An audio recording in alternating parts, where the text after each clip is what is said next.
Hi, good morning, everybody, and thank you so much for joining us. For those of you who don't know me, my name is Arwa Damon, and I am a CNN senior international correspondent, heavily focused on the Middle East, and I'm also the president and co-founder of the charity Inara. I have been covering Syria since the beginning, and I remember the first internally displaced people that I saw back in the summer of 2011. Back then, they were from Jisr al-Shughur, just a few hundred people in makeshift tents that were made out of tarps and plastic, children playing in a small stream, mothers clutching babies, teenagers tapping on iPhones. And back then, they thought it would just be days before they would be able to go back home. They never did. And when I think back on the last 11 years, I have this sort of Rolodex of memories that I call my freeze frame moments. And even as I speak about it right now, I can still remember, I can still see them. I can see the bunker in Baba Amr that was so dark, filled with children and mothers, that all I could actually see peering into that darkness was just the whites of their widened eyes, the fear that was there that was absolutely palpable. I remember their voices, the questions that they were asking, the same questions that so many of us who covered Syria or worked in any aspect to do with Syria heard over and over again. Those questions that would echo for the next decade of, why isn't anyone helping us? Doesn't anyone care? How can the world watch this and do nothing? I remember the mother sitting in the hospital next to her little boy who was swathed in bandages, his face pockmarked with shrapnel, her own tears very soft and quiet as she was talking about her other child who had been killed. And I also remember this crushing sensation that I had as a journalist, the sensation of feeling that I somehow must have failed. For surely if I had succeeded in translating the horror and the pain that I had witnessed, that had been documented by countless other journalists and activists on the ground, then something would have been different, would have ended up different for those who had been suffering. And I remember years into the war, once again covering yet another mass movement inside Syria in Idlib province that was again due to an intensification of bombardment by the Russian Air Force, by the Syrian regime. And in this particular instance, it was winter, freezing cold. And we came across groups of children who were just wearing flip flops and their cheeks were reddened from the bitter chill. They were cold, they were hungry, they were scared, but something was wrong. And I looked around at my crew and we were trying to figure out what it was. And my producer, who's a mother, said, Arwa, these children should be crying. And that's when the realization hit me. The trauma of Syria's children was so deep that the children didn't cry anymore. I think one of the key things we need to remember going into this discussion is that even when the spotlight was on Syria, the humanitarian needs of Syria were never fully met. The needs of children who know nothing but life on the run, who have never once spent one single night in a bed, in a space that they can actually call a home in the sense of the way many of us who are watching this right now actually identify a home as being. And now, 11 years into this conflict, there is an entire generation of children who don't know, who have no actual memory of their own of what life without war is actually like. And look, the media spotlight has long shifted away. And now organizations are struggling more than they ever did before to get funding. But at the same time, the needs of Syria's children continue to grow and continue to get even more dire. Inside Syria right now, we have more than 6 million children who need assistance. Millions more are living as refugees in neighboring countries. And for more than a decade, they've been in what's perhaps best described as survival mode. They don't know what the next day is going to bring. Their parents can't give them any guarantees of what the next day is going to bring. And they face grave violations of their rights, their right to a childhood, their right to live in a safe environment, their right to an education, their right to health. When the war in Ukraine broke out more than a month ago now, I, like many others who were watching it, was absolutely horrified. I know what war looks like. I know what it does to a person, to a children's psyche, how it just shreds apart reality and everything that an individual holds on to, how home is no longer safe. And I remember feeling for the Ukrainian population so deeply, the way I know that many of my journalist colleagues did, and the way that I know many Syrians themselves also did. But at the same time, I also felt my heart sinking because I thought to myself, as did many others, this is going to divert so much away from Syria in terms of funding and also in terms of what little attention was already being paid to Syria. I remember being in Poland covering the exodus from Ukraine, and I was watching families coming across the border, and my mind just sort of automatically superimposed similar images from having covered the exodus from Syria. I saw the same exhaustion in every step that the Ukrainians who were fleeing took.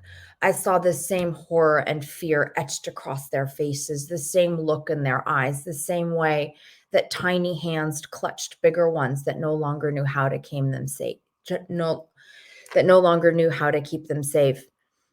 And I also saw how Europeans greeted Ukrainians, not with border guards firing tear gas or herding them into fields as if they were cattle, but rather with mountains of clothes and immediate transport and warm places to stay. And that was a beautiful thing to witness. But the contrast between what I saw there and how I saw Syrian and other refugees being greeted in Europe was very jarring and very hurtful. And I wrote in an op-ed for CNN at the time, the pain is universal. The reaction to it should be as well. But all that being said, just because a situation is desperate and overwhelming, and just because it may feel like we're banging against a wall that won't budge, we don't stop trying to help those who are most in need. And it is in that spirit that we're coming together this morning. And thank you all for giving us your time today to listen to this conversation, to talk about the needs, the aspirations, the concerns of Syria's children and youth. This is an event that is brought together by the Malcolm H. Care Carnegie Middle East Center, UNICEF, Gallup International, ORBI, and the No Lost Generation Initiative. And throughout the course of the next hour and a half, our panelists will be providing you with an overview of the situation of Syria's children, both through an examination of the global and highly complex regional dynamics, but also by presenting their own voices, the voices of Syria's children. And this is also so that we can kickstart a conversation about the future of aid, especially given the multiple needs of children inside Syria and in neighboring countries in this very complex political context and emerging crisis. And so to start us off in this discussion, I would like to introduce our first panelist, Dr. Marwan Mashit, who is the Vice President of Studies at the Carnegie Endowment for Peace. Dr. Marwan, how do you see, and I realize this is a very loaded question, the situation inside Syria now 11 years down the line? When we talk about sort of the battlefield dynamics, it's often described as being a stalemate. And then, of course, you have the added dynamics of seeing this new-ish approach with the rapprochement that exists between Arab countries and Syria. I mean, can we even say that the war in Syria is over? First, Arwa, I want to thank you for a very moving introduction that you did, and one that describes exactly the plight of Syrians in this region and the reaction that we have seen in the West to their plight as compared to the plight of the Ukrainians also. For better or for worse, I'm sad to say that the Assad regime seems to be staying for a while. 11 years later, the world has tired of the Syrian crisis. The fear from radical elements taking over Syria has unfortunately led to the conclusion among many countries that they better deal with a regime which has killed hundreds of thousands of its own people. Yes, there is rapprochement today going on between the Assad regime and between several Arab states. I'm not sure that we can draw from that the Assad regime is going to be completely rehabilitated in the region. There are still many, many countries in Europe, in the US, elsewhere, that do not trust this regime and that do not intend to normalize their relations with them. In fact, I compare the situation to maybe that of Saddam Hussein after the first Gulf War in 1991, where the regime did survive, but in a very weakened state. Remember that Syrians have lost millions, or at least hundreds of thousands of people killed directly because of the regime. And I think it is going to be very difficult over the long run to believe that Syrians are going to accept this regime indefinitely. For the time being, I'm afraid that the regime is there, and that has several implications, not the least of which having to do with the refugee situation. Today, you have almost half the country either as refugees or displaced people within Syria. As international experience tells us, refugees almost never go back. In the last 100 years, other than the example of Kosovo, maybe one example that I can't even think of now, refugees don't go back. They either stay in their country or they are repatriated to their host countries, or they are repatriated to third countries, which means that we have to start looking at the refugee problem, not just in humanitarian terms, and the humanitarian implications are very heavy, but also in terms of its effect on the economy of these people, the security of the countries they are in, and for the purposes of this discussion, on the well-being of and education of the children, the Syrian children, millions of whom today are not receiving education, at least proper education, either in the host countries or within Syria as they are displaced. We cannot afford to have a generation of Syrians that is not educated. That is going to throw development, not just in that country, but across the region, decades back. And we have to do everything we can to ensure that these children receive proper education that would keep their hopes alive of a better future for them and for their communities. The Ukrainian crisis, as you said rightly, so Arwa, has not helped. The Ukrainian crisis has meant that attention from the problem is going to be further deflected. I think attention from the Syrian crisis has already been deflected even before the Ukrainian crisis started. But with the Ukrainian crisis, we're going to face a situation, unfortunately, where further deflection of attention from the international community will take place. And that means that we truly need all we can do in order to help these children. And this event is but a small effort in order to do that.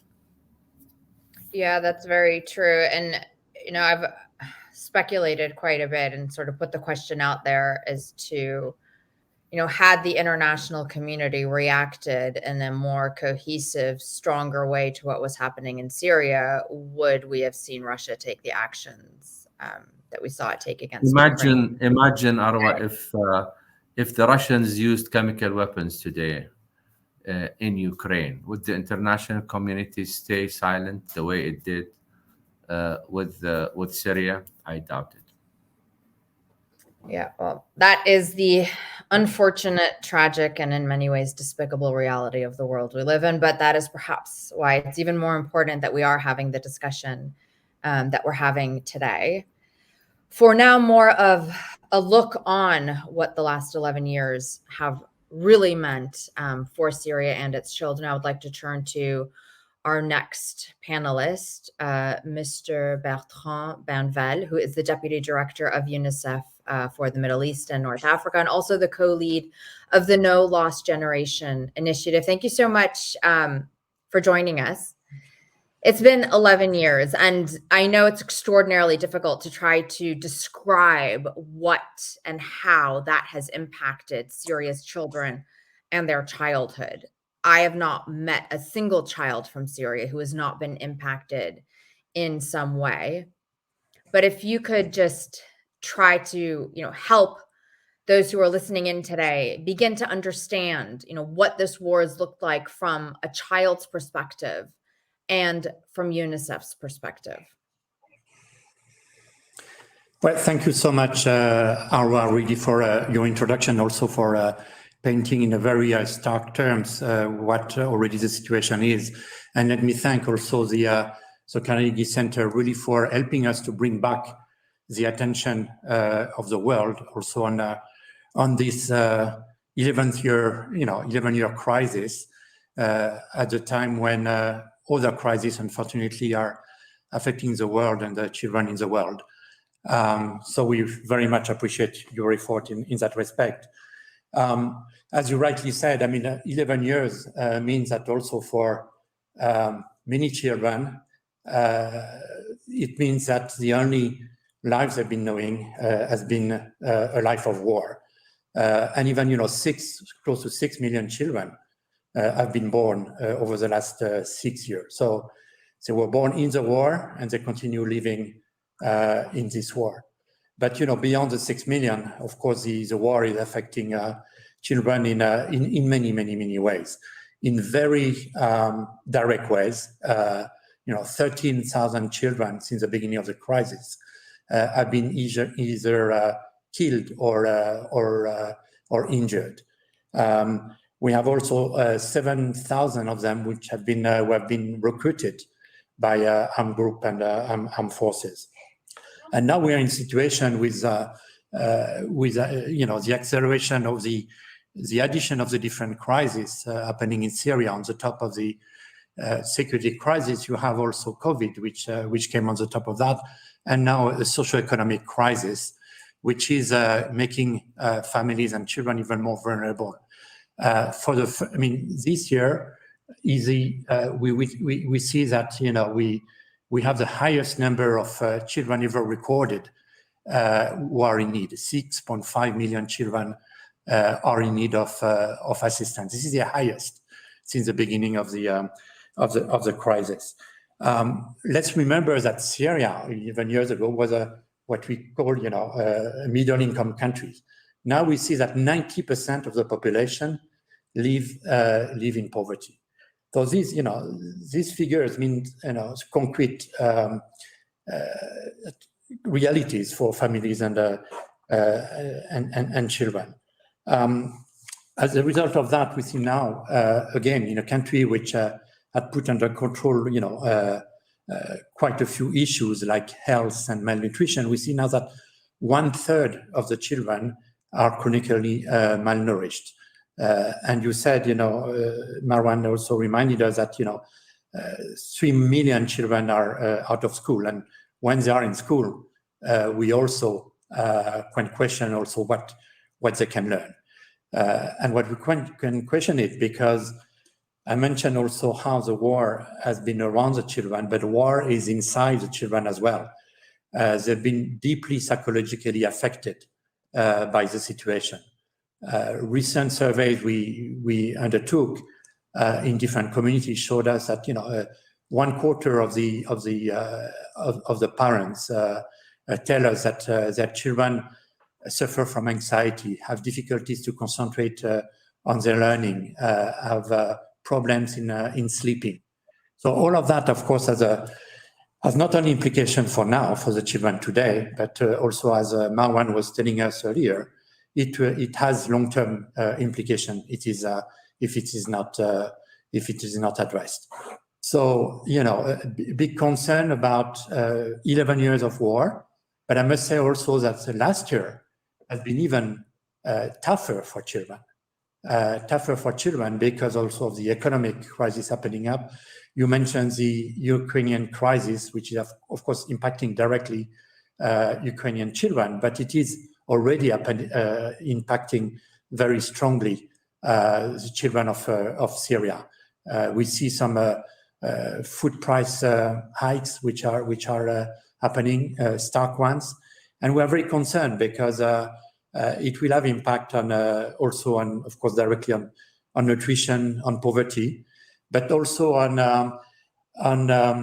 what we see developing, which are negative coping mechanisms taken by families. To give you two examples, we see, and we've been witnessing an increase in the reliance on child labor for families to be able to get additional type of income and based of the analysis of the opportunity cost, of sending a child to school versus having the child bringing an income to the family. We saw also in very disturbing terms a trend which had been going in the right direction before the crisis, which is now going in the wrong direction, which is a trend in increasing numbers of child marriages, and again as a negative coping mechanism adopted by families. So this, all these figures, of course, it's figures, and we should not really forget that beyond all of these figures, there is a stark reality for each child and each family in Syria. So welcoming again the event of today, which help us to bring back an attention which has been waning over the years, attention of the world, but also attention of the donor community. And at the time when we're just commemorating the 11th year of a crisis. Very important meetings also happening these days, in the coming days, to also help us refocus on the Syria crisis. So the event of today is very welcome to help us also remind us not only of the situation, but what we should keep doing to make sure that indeed we don't end up having a lost generation of children with dire impact for the children today, for their rights and for the ability to grow, but also in terms of even security and regionally, the implications are going to be enormous. Thank you so much. Yeah, they really are. And I think, a lot of us probably share a similar frustration in the sense that, on a global level, when it comes to, the global community and the donor community that you're talking about right there, it seems as if we are somehow incapable of focusing on more than one crisis area at the same time without, at this stage at least, seemingly having learned what the cost of negligence or inaction actually is. And as you're talking, I was reminded of a story I was covering that I would just like to share for a second that, maybe helps illustrate some of the psychological impact of all of this on children. So I had met a young girl. She was about 13 years old at the time, and this was a year ago. So we're talking about, 10 years into the war in Syria. She had lost her leg to a mine. Her father had been disappeared when she was just a child. He had been pulled out of a car, at a regime checkpoint. She never heard from him again. And I was talking to her, and it's a question that, we ask a lot of children, what kind of a future do you dream about? And we assume that the answer is going to be a future without war, a future where I can go to school. And she responded to that question by saying, well, I don't dream about a future. And then I asked her, well, what about a future without war? And she said, no. And that's when I realized that, you can't dream about a future that you don't know. And another thing that these children have lost is their ability to dream up a better life for themselves. That actual goal that could be out there for them has been taken away from them.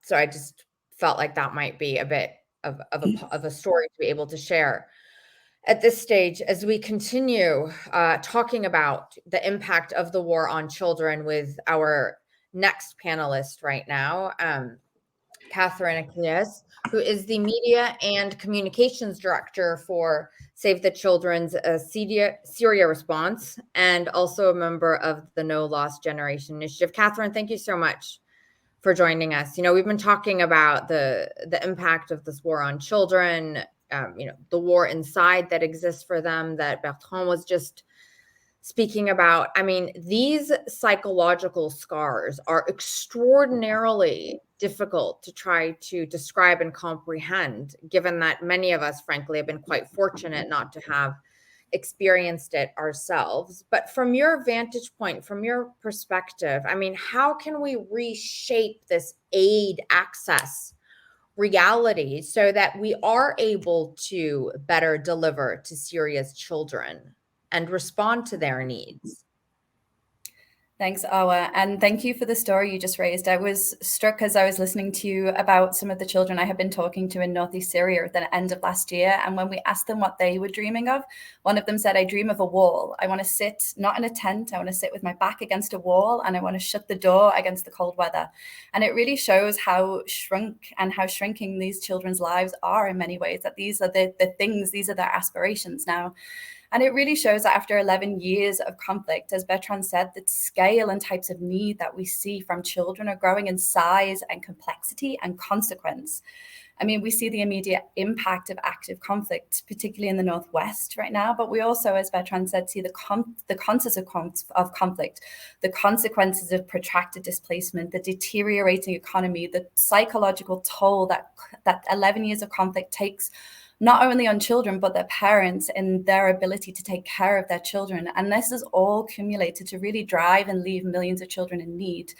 And while we grapple with this increasingly difficult global climate and multiple competing crises, it's really incumbent on us now, for those of us who work in and for Syrian children, to look at what we need to do differently after 11 years, when the situation only continues to get worse and worse for children in the country, and the global geopolitical context in which we work continues to get more difficult.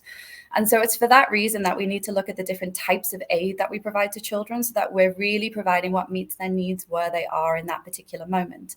And so for Save the Children, that means that what we are looking at is providing emergency humanitarian need to those children who really need it, but also to look at what we call early recovery programming, which is looking at children who are living in areas where they are in relatively protracted displacement, where the biggest challenges can often be economic rather than security, and looking at rehabilitating their school buildings so that they have windows and doors and can learn in safety without worrying that the roof is going to collapse or that there's no chalkboard or books.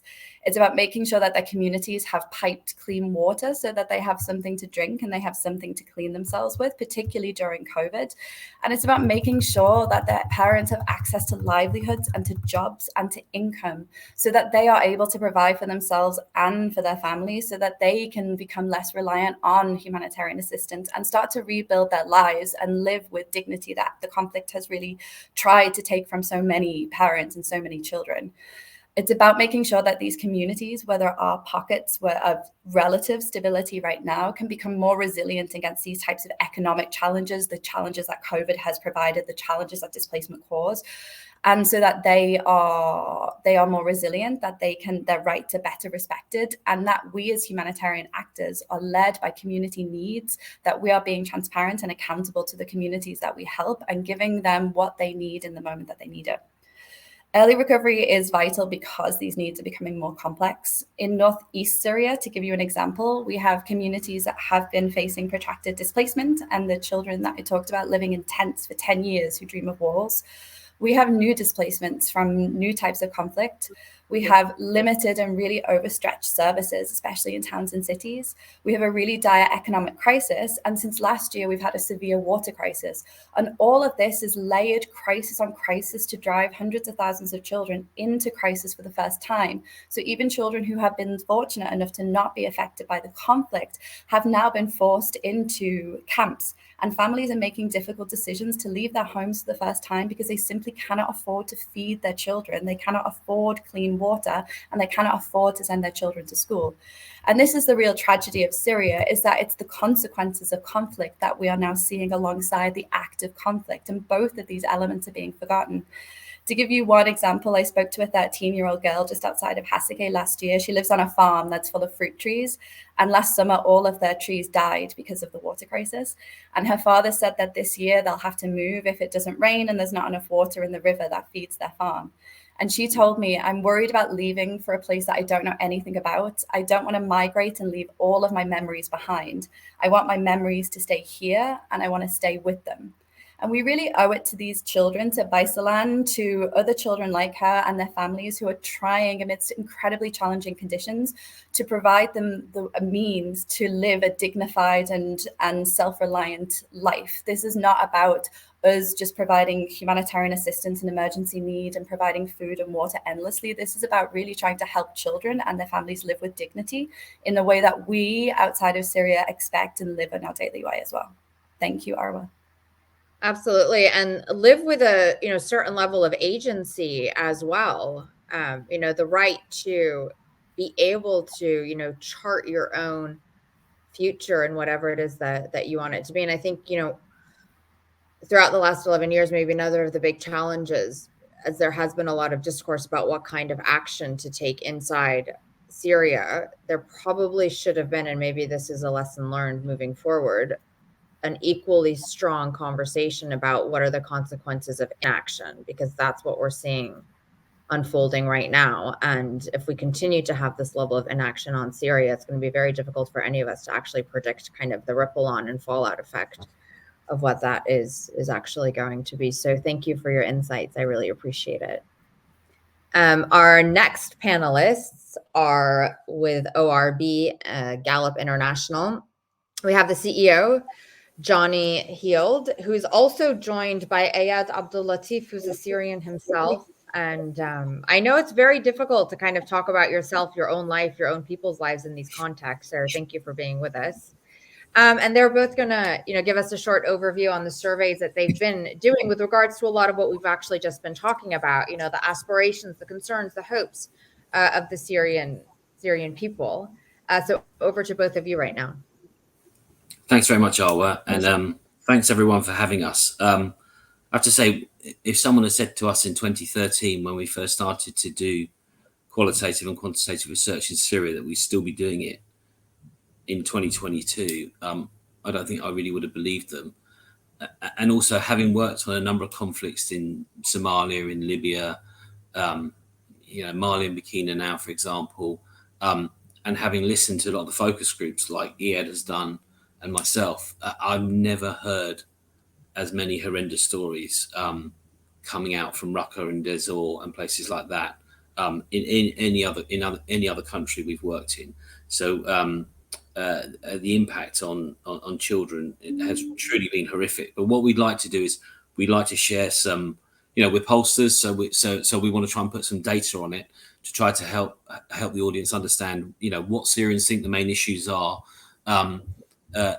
What they think about the international community, and we'll talk a little bit also about displacement.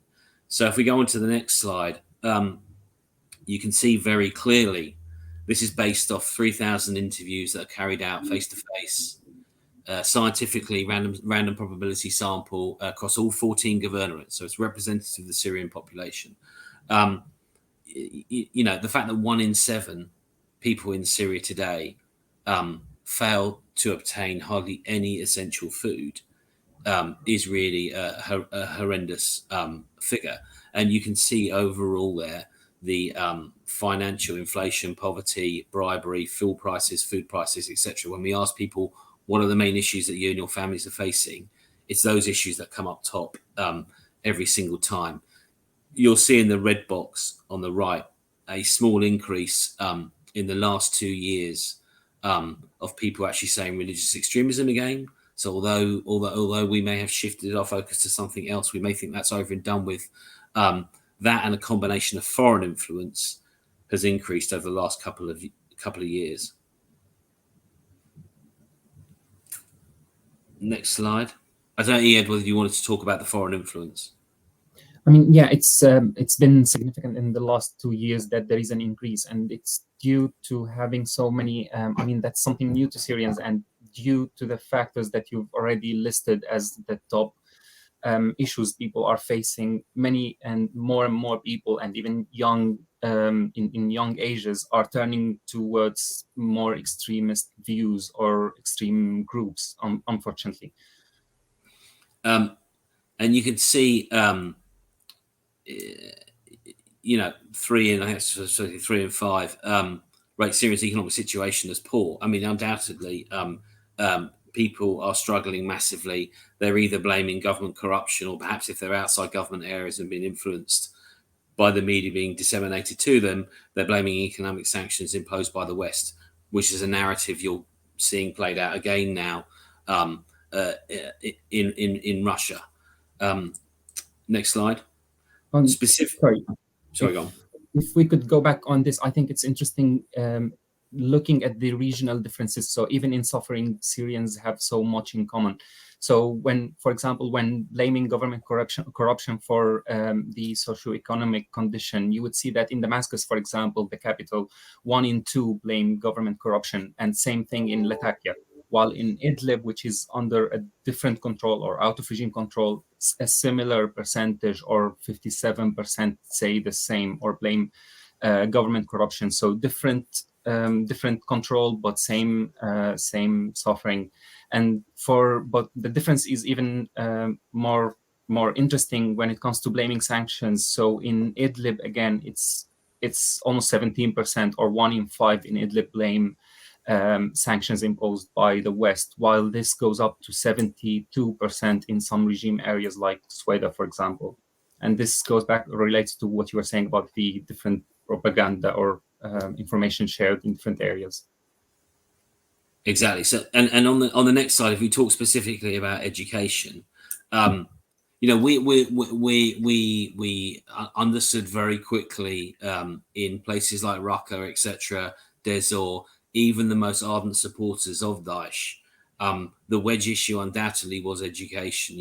They may have agreed with what they were offering security-wise against the regime, etc., but the one thing they could not agree with overwhelmingly was the way they were either failing to or actually educating children. Education has always been a wedge issue for Syrians, and you can see now, you're actually seeing an increase. If you look at the bottom 2 darker colors there on the right hand side, you're seeing an increase now of people. 62% of the population across Syria would say that it is a serious problem.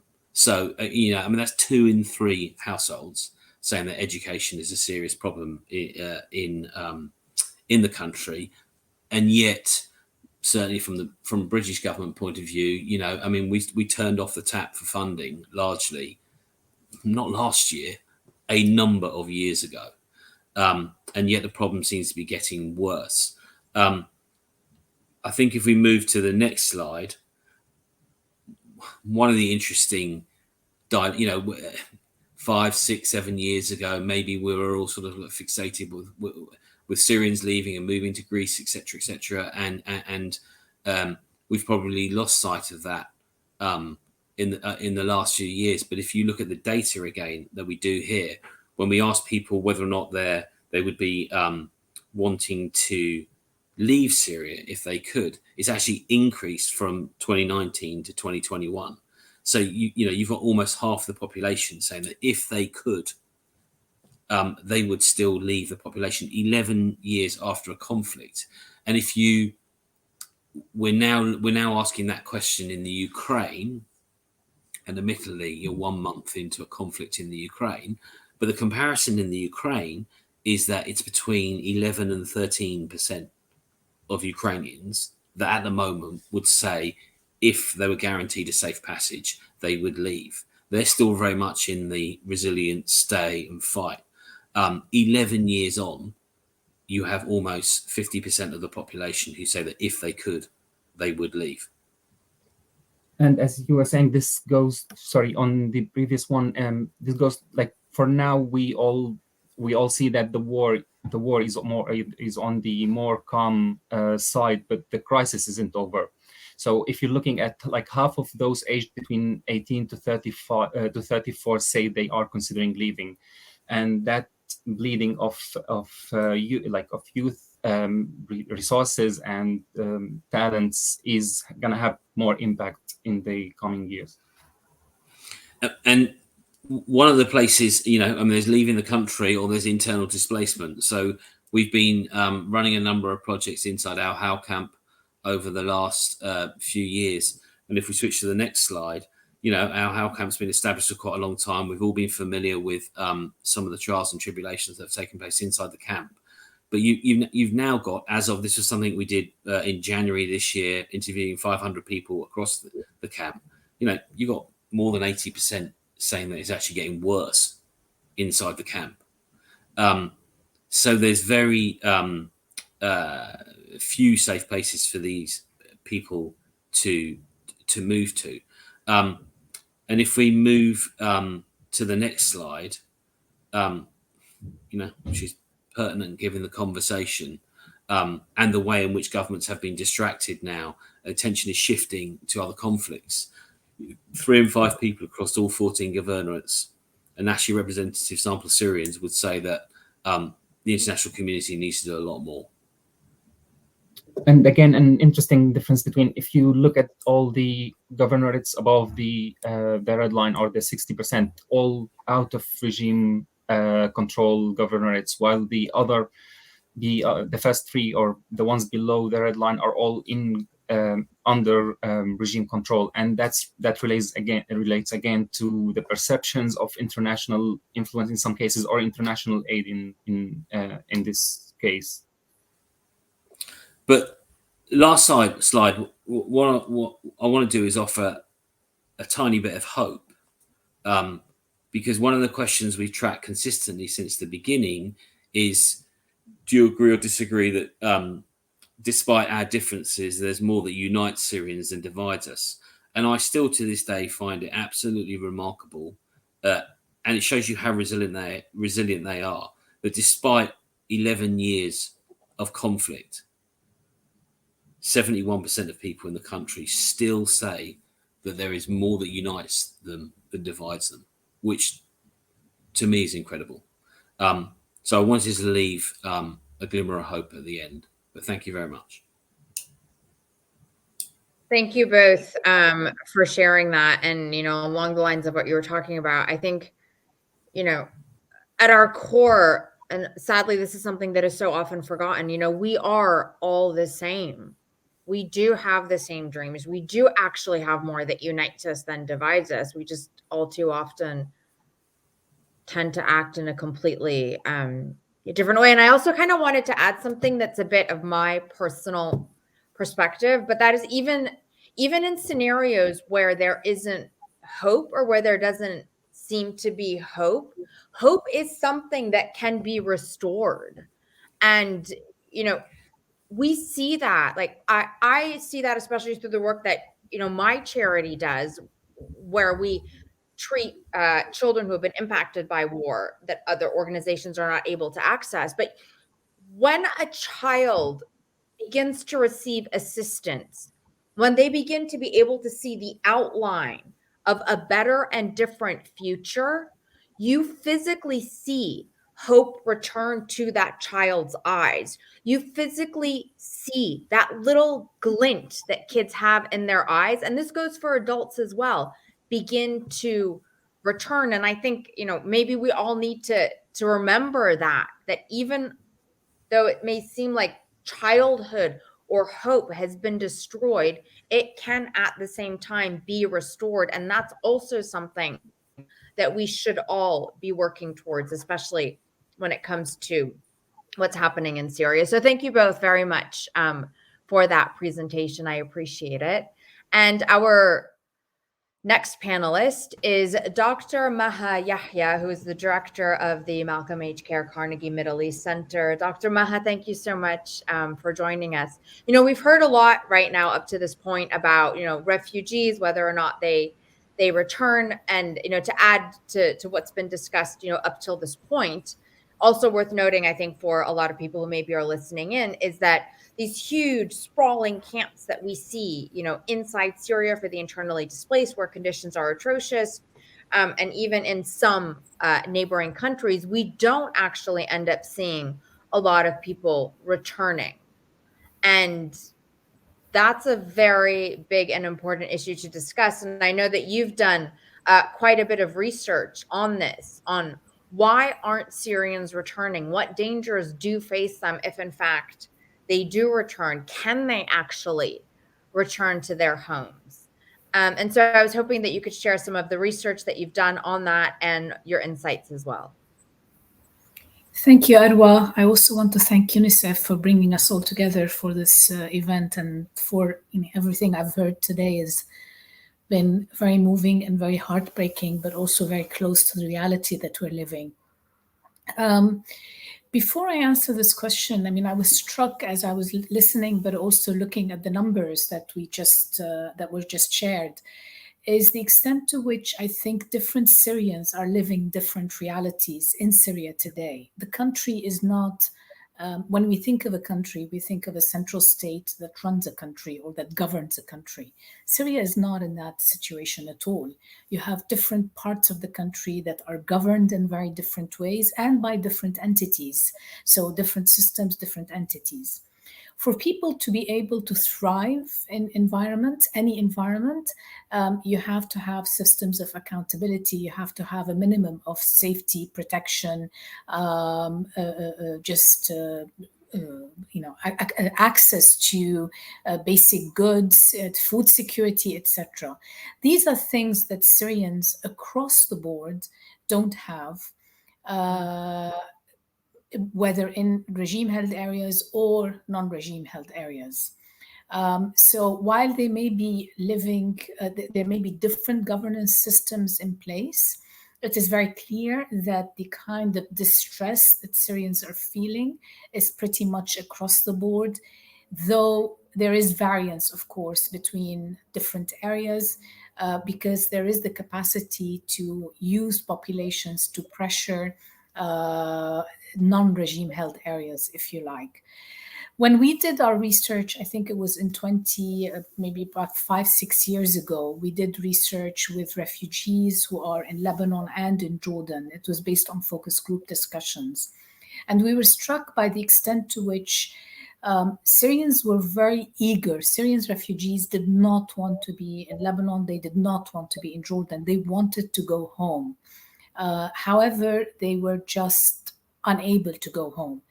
And what kept coming up are a number of issues. One is, of course, the question of safety and security. There were no guarantees that they were going back to a safe environment. For mothers especially, the one thing I kept hearing from mothers was, how do I make sure that my child can go to school and come back in one piece? How do I make sure that they will not be caught in the midst of gunfires? There were a lot of issues that kept coming up, mainly around the future of their children, but also about the environment that they would be going back to. Another issue, if you like, that kept coming up was the question of accountability. Syrians were very worried about going back to an area, and they continue to be going back to the areas where they came from, where there's simply no law and order, that systems of accountability are not in place, that's where some of the people who are responsible for their misery are simply walking around and still running the show, and they're expected to go and live in this kind of an environment. I remember a young Syrian man saying, I can forgive the person who destroyed my home, but how can I live with the person who killed my father? And this is a theme that we kept hearing repeatedly. A third basket of issues, I think, that kept coming up is that simply the regime does not want Syrian refugees to go back home. There are mechanisms in place that the Syrian government, the current Syrian government, under the leadership of President Bashar al-Assad, has put in place to prevent Syrians from going back home, Syrian refugees.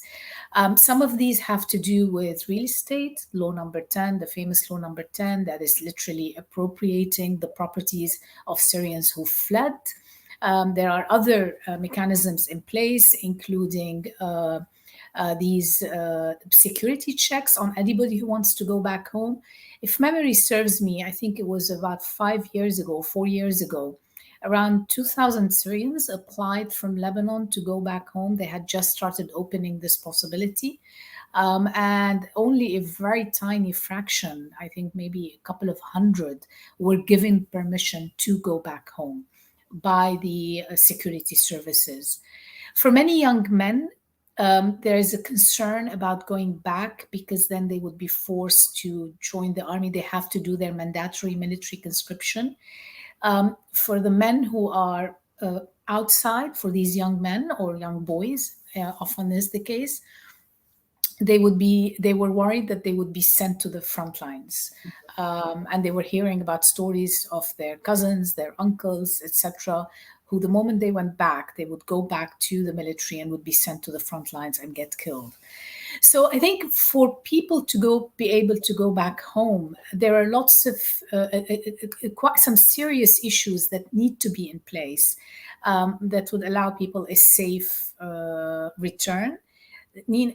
As again, they wanted to go back home. Another theme I kept hearing at the time was, even if my home is destroyed, I'm willing to put up a tent on my own land, on the rubble of my own home, but I would like to be back home. However, the conditions are simply not there. So I think we need to keep all of these things in mind. The Syrian refugee crisis is not simply a humanitarian crisis. At the end of the day, this is a political crisis with a humanitarian face or humanitarian consequences. So unless there is a real, genuine political settlement for the conflict in Syria, one that is sustainable, that takes the issue of refugee return seriously, that puts in place mechanisms for accountability, I'm afraid we're going to continue being in this kind of, with millions of people in a very vulnerable situation for decades to come. If I can just add one last thing also, the implications for this, for the future. If we look at the Arab region, just to zoom out for a second, I think UNHCR had put out a report. Every year they put out a report on the global refugee crisis. There were, if memory serves me again, 70 to 80 million refugees globally. This was before the Ukraine crisis. More than half came from the Arab region, and the largest portion were Syrians. And actually the total population is more than most countries. So I think if there is going to be, as a resolution for this, there has to be a genuine political settlement that is both sustainable, but that considers the questions of accountability, transitional justice, access to services as central at the core. And we have examples. I mean, we do have examples where refugees were a central part of the political settlement. This is in the Dayton agreements. So I think that there are examples we can follow. Unfortunately, I don't see that happening today. As Marwan said, the move in the region seems to be towards rehabilitating and readmitting the regime of President Bashar al-Assad back into the Arab fold. The resonance of this is not going to remain in the region, but will go far beyond the region, because what this says is you can commit atrocities and you will not be held accountable. And this is a message that is global. This will not remain in the region. I'll stop here. Yeah, of course. And then it emboldens anyone else who might be even thinking about carrying out something very similar.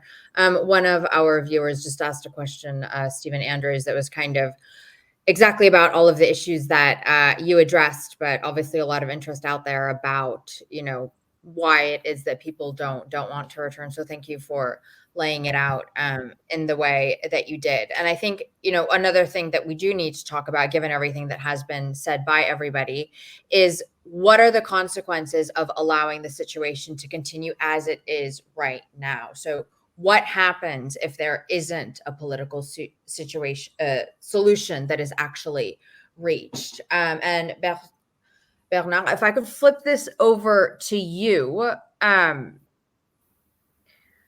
Bertrand, would you say that there is a lost generation in Syria? And if we are going to be using this lost generation terminology, what does that actually mean? And can a lost generation's fate be altered? And again, what needs to be done right now to ensure that the status quo does not continue? And what are the consequences of allowing it to continue? And sorry, just before you answer that, let me address a quick little piece of housekeeping to anyone who has been tuning in. You can continue to send in your comments and questions in the comment sections, depending on where it is that you're watching. And sorry, Bertrand, go ahead. No, thanks very much for your question, Arwa. This is a very challenging, difficult question. But let's step back for a while and go back to why initially we launched the concept of the no lost generation. It's because we're so concerned and afraid that the crisis would be looked at only from a kind of security point of view, and we would overlook completely its impact on children. So we're afraid that actually, as we see now also in the Ukraine, you see that actually who are the first ones to suffer is actually children and women. So we were in the same type of scenario, and we still are in the same type of scenario in Syria. So for us, alerting the international community about the needs, the rights, the eroding, also deteriorating situation of children was absolutely key. Again, as I said earlier, not only for the situation of children right now, for those who are born and those who are living, but also for the future. I also would like to underline the point that you raised earlier, Arwa, through examples, and Johnny and Ayad as well, on, let's not forget that in the midst of this crisis, some people are fighting very, very hard to find solutions and to keep hope, even for their children. Parents are heroes in terms of keeping their families together, trying to find ways to bring food to the table, sending their children to school, for instance. But also, when you look at the health workers, the nurses, the teachers, they continue, doing their job. Can you represent, also we're speaking about, stock numbers, etc. Can you represent what it means for a doctor, a nurse, a teacher to continue doing their work when they have also their own children to also to protect, and still they do that. Still, 4.5 million children are attending schools in Syria. So which is great. When you look at beyond Syria, we should mention that also the amazing generosity of the neighboring countries. Neighboring countries have been able to integrate in their services also Syrian children. So they've been able to give them access to basic services and to give them a sense of a future. The sense of future that you were mentioning earlier, Awa, which is so important for children. So as Dr. Maha was saying, yes, it is a political crisis, and we need to find the solutions will be political, but it will also, we realize it will take some time. So what should we be doing also in the meantime? One is first to end some very egregious violation of rights, and especially of child rights. Ending the recruitments of children in armed forces and armed groups is absolutely key. Protecting them also from the violence, stopping the destruction, the bombing of schools that we've seen also happening in the past. That's one, and it's very much codified. The wars happen, but there are some codification of wars, and we see that violation against children's rights are due to the violation of a humanitarian, international humanitarian law. So in the meantime, also what we would like also very much to promote, and Kathy mentioned to it, is we need also to go beyond a pure humanitarian response. We need to help those who are continuing to deliver services, who are continuing to cater for children. So we need to continue to strengthen the resilience, because the resilience is still there, and we need also to promote early recovery, especially among communities and services. And that's sometimes is a heated political debate, including with the donor communities. We would like very much to, so far, has been putting some very strong constraints on the type of response and assistance we could deliver.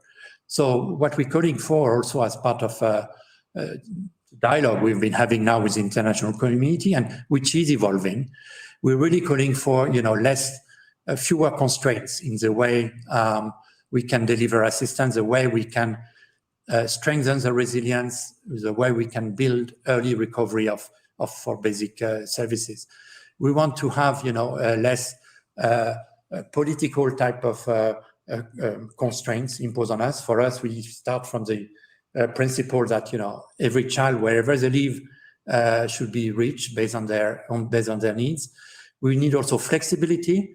Having restricted funding to purely humanitarian assistance is not going to help us. We need really to cross a bit the bridge, humanitarian development, but the development part, I'm speaking about early recovery at this stage. And we need also to have also more predictable type of funding, multi-year. We know we've been already in 11th year of crisis. It's not going to end tomorrow. So we need to have also multi-year type of financial support, so that we can also be more flexible in the way we respond to needs. But I come back to the point that let's not forget that some services are still functioning. We have to make sure that they don't collapse. We need to strengthen the resilience of community and services. And recently we interviewed actually a 12-year-old boy, Hazam. He had lost his leg due to the conflict, and thanks to programs we were able to put in place with partners, both on education and social protection, he said, I'm glad I can go to school again. I have fun with my friends and I can learn again. Now, these kind of things we should not also forget, that actually by putting our assistance, our response in the delivering it the right way, we can help people, children, function again. And indeed, there should not be, and there is no place for a lost generation to be. So thanks, Sarah. Yeah, and when we talk about children being able to function again, I think it might be important to also, and I know, Catherine, you have a lot of thoughts on this, but if we look at what defines a child's psyche, especially at these young and vulnerable ages, within the war context, all they're seeing is darkness. And by not providing them with a pathway out of that, with these other opportunities, if a child is going to grow up in that environment, we are just as responsible for the type of person that they end up being as an adult. Yeah, completely. We know that, in the Syria situation, like in many situations in the world, if you don't address this, it has, long-term type of effects. The scars we are mentioning, there can be, physical scars, emotional scars. If they remain only scars, that's fine, But if we see that we have new generations coming up now, again, going back to it's 11 years, so some children, even at the age of, when it started, they were 10. Now they are reaching, they are already adults. Okay, what does it mean for us? Can they function properly in terms of, in terms of desire to have a family, to be able to provide the good guidance they need for the children, to be able to also access kind of a decent and and regular type of income, as able to project themselves, so that they also can help their families to project themselves into the future. And as other speakers said, it has also, of course, implications from a security point of view in terms of stability of societies, cohesion. Johnny and Ayad spoke about the unity which is prevailing in Syria. We should not take it for granted. If we are not able to continue promoting, social cohesion and cohesion among communities, especially because communities now live together, but they were not necessarily living together in the past because of the huge numbers of displacement. So they have to learn now how to live together, which is not an easy thing to do, as we all know when we move from one place to another. And I just really want to emphasize what Bertrand just mentioned about the need to think about children and their pathway into their future. I mean, we are here to make sure that children have a right to their childhood and a right to their education and a right to a happy life, but we're also here to make sure that they are able to develop and grow into healthy and happy adults.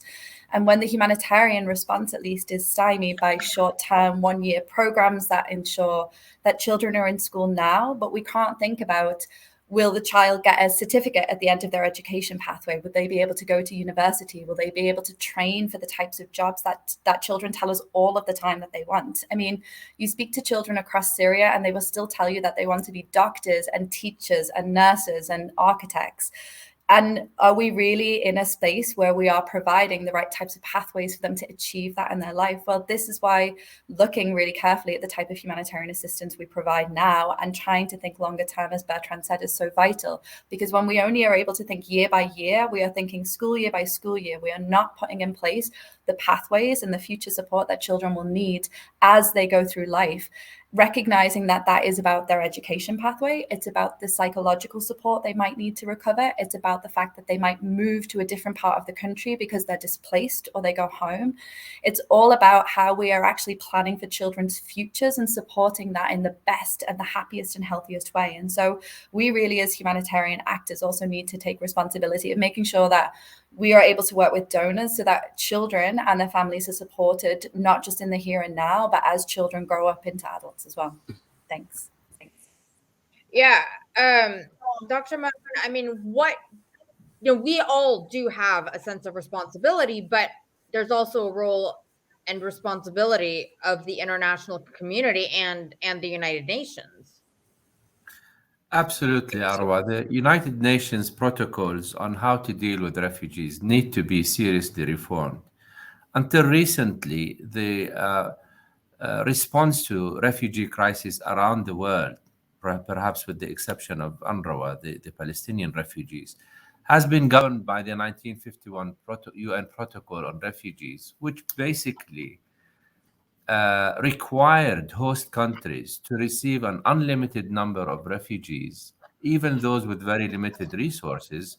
In the case of the Syrian crisis, Jordan and Lebanon in particular, while it placed no responsibility at all on donor countries to provide the help needed for these refugees. And even though this protocol underwent some amendments in 2018, they still fall far short of providing, real responsibility for donor countries in the same way that host countries are asked to receive refugees. We need protocols that would ensure a sustained flow of funds from donor countries to deal with the crisis. Right now, what is being said is that what is being done is that donor countries come in for a few years, provide what they decide is needed, and then they look elsewhere, as we have seen with the Syrian crisis.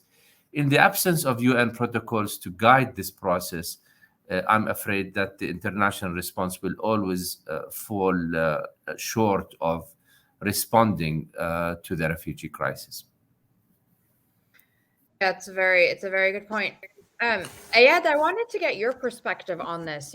As a Syrian, this is your country that we're talking about. These are These are your people. I mean, how do you see the consequences of allowing the current situation to unfold as it is without necessary action on you and your people? Yes, Arwa. I think it's fair to say that there are many lessons learned from the Syrian crisis, and whether it's Syria or elsewhere, like we've seen from the data and from what we hear from people, interviews, and everything, we hear that so many people are still even planning to leave or would considering to leave the country if they have the chance. So it shows that the refugee crisis is still ongoing in a way, and I think there should be mechanisms in place. To deal with that, and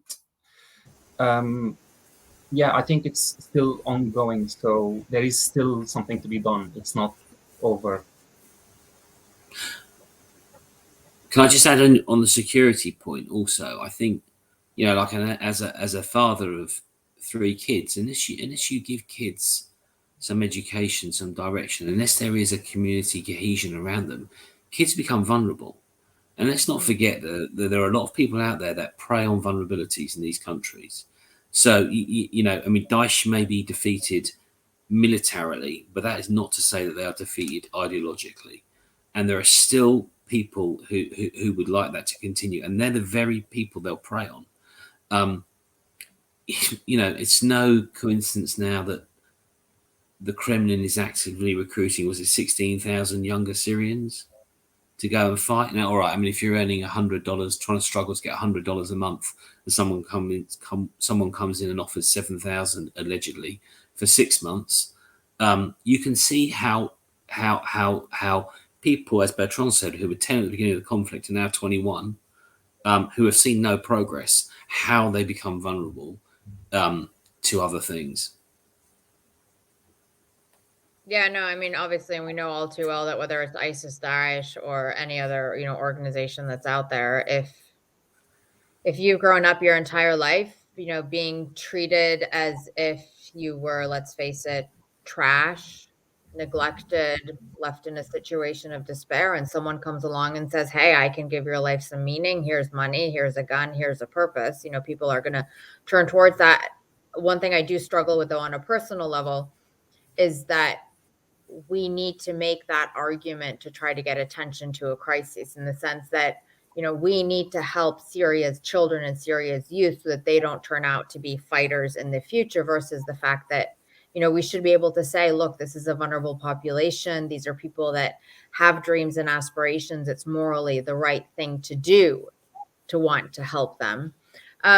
Dr. Maha, I'm interested to get some of your thoughts kind of on this, and also going back to this whole question of what are the consequences of inaction? What is that sort of hypothetical pathway that Syria goes down if we do not address all of these critical issues?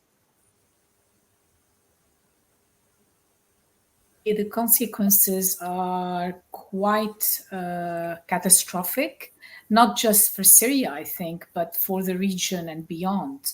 We're looking at a generation. I mean, the cost of inaction right now is 11 years of conflict. We've tended to throw humanitarian funding at it as an international community, rather than try and deal with the actual political consequences of a conflict that just continues to get worse.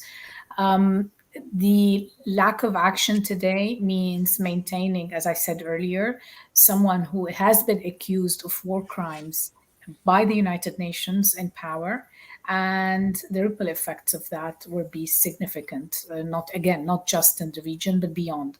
But I want to bring it back to Syrian children, but also the future of Syria and the future of the region. We're looking at millions of children who are not only out of school and no access to education, but even those who have had access to education, the quality of education has been not up to the standards that we would that would be needed for these children to be able to fend themselves in the future. At one point, there were, I think, 3, if we just look at the curricula, for example, there were maybe 3 or 4 different curricula being taught in different parts of Syria, depending on where you lived. Under ISIS, children were just being taught how to be the cubs of the caliphate. So it was more about how to brutalize others, and how to, it was about the lack of tolerance. So I think we need to go back also to this idea of what does education mean, particularly in a context that is witnessing so much strife and has witnessed so much tragedy. I was struck by the figure that our colleagues from RB put forward, where 70% feel that no, there's a lot more that brings Syrians together than drives them apart. This is incredibly important, and the place to begin focusing on this, if we want a better future for the country, for the region, and for the world, is in terms of what role can education provide in bringing about the kind of future we would like to see. I was on a commission recently of a report about the futures of education for the world. It wasn't just about Syria particularly. And what I was struck there repeatedly in all the discussions we were having is how central education is. It isn't just about the bricks and mortar. It isn't just about preparing young people for the job market. It's about the values that get instilled. It's about the skills that they learn.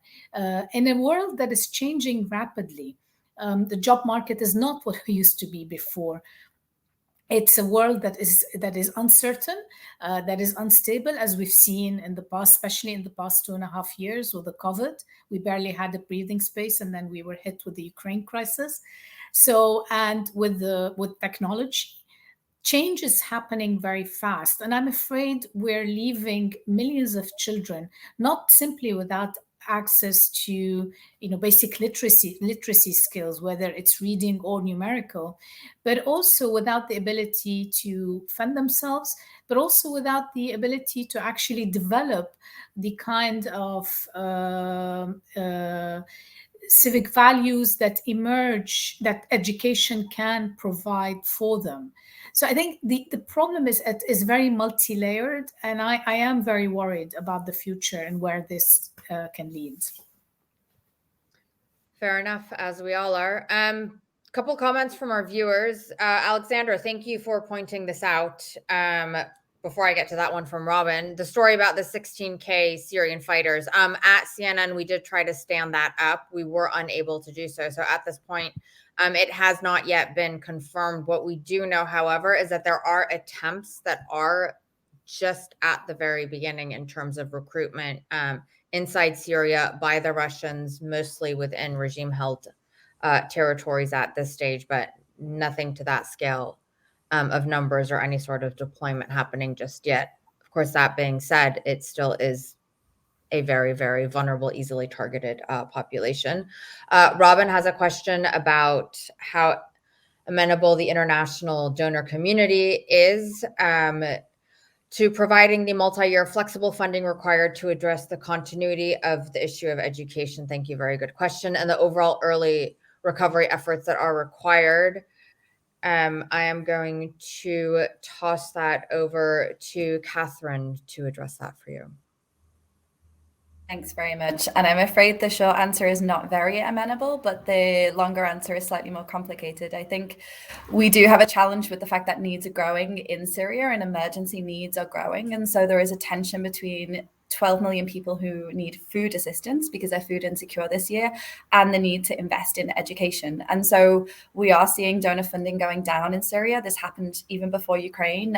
We expect it's going to get worse and more challenging. And so there is a need for us to, for events like this, to make sure that we don't let the donor community off the hook in terms of forgetting and neglecting Syria.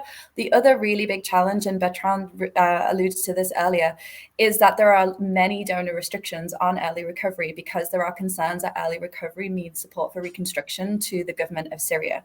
And so that means that, for example, rehabilitation, physical rehabilitation of schools when they've been damaged in attacks or have been damaged by years of underinvestment can be impossible because some donors believe that that equates to the reconstruction of Syria and therefore support to the government. And so we are in very difficult, protracted conversations as the humanitarian community to try to make the difference between what is child focused and what is of benefit to children and the community they live in, to make their lives better and safer despite the fact of the conflict, and what would be support to the government, and making it clear that our interventions as a humanitarian community and as humanitarians is to support more dignified lives for children. And it's outside, and that exists outside of politics. But when we are not able to build a school for a child, but we can put a fire extinguisher in a tent to make it safer, is that really providing dignified and longer term assistance? And is that really the best way to help these millions of children that have been so affected by conflict? We would say no. And that is therefore an active conversation that continues with donors to ensure that they also start to see that these decisions that they're forcing us to make cannot be tolerable for very much longer. Thank you. Bertrand, I know you wanted to add on to that. No, thanks. I mean, I think Catherine, summarized where we are now. We have also to realize that there is also an internal debate now within the international community. I think for them it has been also 11 years, and they realize that actually when they evaluate or monitor the impact also of the assistance delivered, they start asking questions for themselves. As Catherine said, we are constrained by UN resolutions about how far we can go in terms of the assistance we can provide. But the window now we have is about what we call resilience and early recovery, which is basically also to make sure that the systems which are still existing are not going to further collapse. The interest of the international community along these lines is actually threefold. I mean, first, they realize that if we develop only a pure humanitarian type of response, it's going to be short-lived. It's not going to be integrated to anything, and it's going to be very short-lived. So the impact will be very limited. The second argument, which they are willing to listen to, is exactly about the arguments that Dr. Amha put on the table, which is about the quality, the quality of the services. Let's be frank, what type of education could we provide through humanitarian restricted type of funding? We call it education. Was it really education? Was it resulting in any type of learning for the children? Honestly, many of us, and including the donors, start questioning that. So it means that for them also they need to relook at their own strategy. And the third argument is a cost argument. It's less costly actually to support systems, services which are existing than developing parallel ones. So it's more effective, more cost efficient, but also you can reduce the dependence on humanitarian assistance. So this is a type of lines of argument along which we engage the donor community. As I said earlier, we have opportunities now. We have a very important senior level meeting happening on the 1st of April, bringing all the international community, looking at issues of Syria, zooming in also on a particular very distressful pocket area in Syria, which is, of course, the northwest, where millions of families and children are trapped with very limited type of assistance there. But we're going to look at also the broader issue about how we can, a bit stretch the type of assistance we provide, strengthen the resilience, strengthen the early recovery, and so that we become a bit more effective and generating better results that have been generated so far. Thank you so much for your thoughts on that. We're just about nearing our time. And so I wanted to do a round robin with everybody, kind of addressing this one question, which is a lot has been discussed here. There's a lot to digest, a lot to walk away with. So from each of your perspectives, what is the one key thing you would want a viewer listening, watching this to really walk away with? Starting with Marwan, please. If I can start, Arwa, I think the one issue I would like people to be left with is the importance of investing in the children, in Syrian children education. This is an investment in the future of Syria, regardless of the current political situation. If the international community is not able to affect the political situation in Syria and bring about a political settlement, then it owes it to the future of Syria, to Syrian children, to invest in their education. This is not an investment in the present, it is an investment in the future.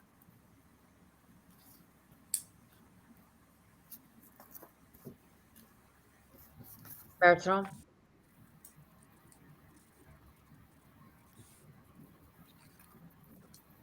I think we're having an audio issue there. Sorry. Maybe just building on Marwan's point, I think, if we want to continue or to invest in education, we need to have the means to do that so that education is of better quality than it has been so far. So I go back to my point on maybe 2 points I would make. One is we need to link it up also to the need to expand also programs which address mental health, to address the psychological wants of children, but we need also from the donor community. And here also, I would like to include also the regional actors who can possibly provide greater support, financial support than they've been doing so far. And I have particularly in mind the countries of the Gulf, but to provide us some more flexible type of funding so that we are not restrained. We can really invest in the quality, including of education, so that education can be really an issue that we can address properly as part of for children in Syria. I'd just like to add that I think that the international exhaustion that I think people feel about Syria now is nothing compared to the exhaustion that children and their parents living through this feel every day. And as the international community decreases funding, turns its attention to Ukraine or the next crisis, they're leaving behind a generation of children. And the children born at the beginning of this war stand on the cusp of adolescence. They have their entire lives ahead of them. We literally cannot afford to let them down. And that requires sustained and appropriate engagement to ensure that through education, ensuring that because their families have jobs so that they can pay for their food and their rent and a safe place for them to play, that they can grow up healthy and happy. For me, I would say that as a Syrian and as a researcher since 2011, the question that I've been facing the most is what do Syrians want and what do they need? And whether it's political efforts or humanitarian aid or anything, I think now we have more and more, we have the resources, we have the tools to actually ask Syrians what they need and what they want, and to tailor every detail of to that. Johnny? I mean, my simple message would be don't give up. You cannot give up on these people after 11 years. There is a glimmer of hope there. It's not easy. It requires a huge concentrated effort, but you cannot give up on these people now. It will judge you very, very, very poorly in history.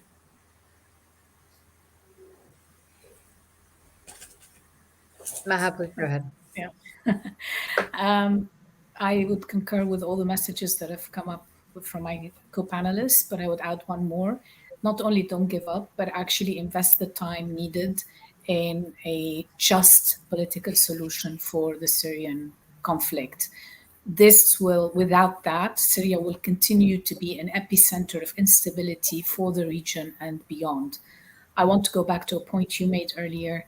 I think that without the Syria conflict, we may not have seen Ukraine, I think. And it's a point, I mean, this should be a major lesson learned. And of course, investing in the children and the future, in all of this, I completely concur with. But this is a political issue and it needs the proper investment in time, resources, energy, and creative thinking in terms of where we can go forward, and no shortcuts. Shortcuts a la what we're seeing today is only going to bring more problems down the road. Well, thank you all for your thoughts, for your insights. I also want to thank everyone who's tuned in to join us for this discussion. You've given us something very important. You've given us your time for the last hour and a half. And for my part, I would just like to add on to what everyone else has been saying. And that is that even though situations do seem to be quite complicated, quite hopeless, quite overwhelming, hope is something that can be restored. And perhaps on a more practical, global perspective to that, we cannot afford to allow a population, any population, to be left to fester on the sidelines. There will be consequences about that. And there is money out there. These are all problems that actually can be solved. It's about whether or not we're able to find the collective will to do so. So thank you all so much once again for joining us. And as you'll be seeing on the ticker on the bottom, you can also get a recording of this panel discussion that is available on the Carnegie MENA YouTube channel. And that's my cat. Thank you.